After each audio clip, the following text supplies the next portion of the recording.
जगदंब महाराजांचा सर्वांना नमस्कार. कोल्हापूर येथील महालक्ष्मी माता यांची जी देवीय ऊर्जा संचार वार आहे याचं सत्य आज मी महाराष्ट्रातील जनतेला सांगणार आहे.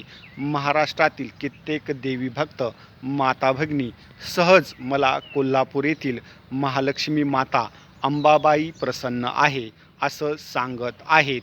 ज्या पण लोकांना कोल्हापूर येथील महालक्ष्मी माता प्रसन्न आहे असं सांगायचं आहे, अशा माता भगिनींनी देवी भक्तांनी एकवेळ कोल्हापूर या ठिकाणी महालक्ष्मी मातेच्या मंदिरामध्ये आपल्याला संचार वारं येत आहे का याची खात्री करावी. या महालक्ष्मी मातेच्या मंदिरामध्ये संचार वारं आलं तरच तुम्ही ही देवी मला प्रसन्न आहे असं सांगावं. ही माहिती मी एवढ्यासाठी देत आहे की मी महालक्ष्मी मातेच्या मंदिरामध्ये माझ्या डोळ्याने एखाद्या देवी भक्तांना माता भगिनींना संचार वारं आलं आहे असं पाहिलेलं नाही आहे.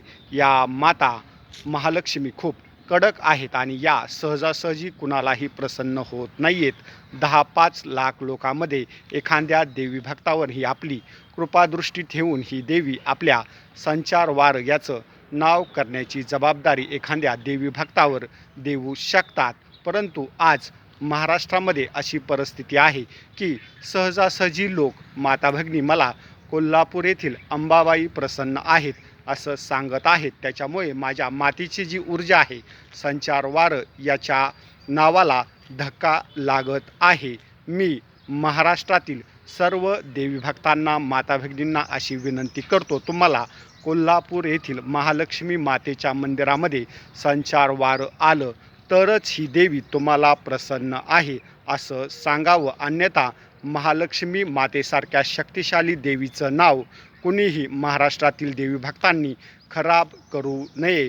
मातेची जी ऊर्जा आहे संचार वार याची विश्वासार्हता वाढावी म्हणून ही माहिती मी महाराष्ट्रातील जनतेला दिली आहे. जय भवानी, जय श्रीराम, जगदंबा, हर हर महादेव, हर हर महादेव.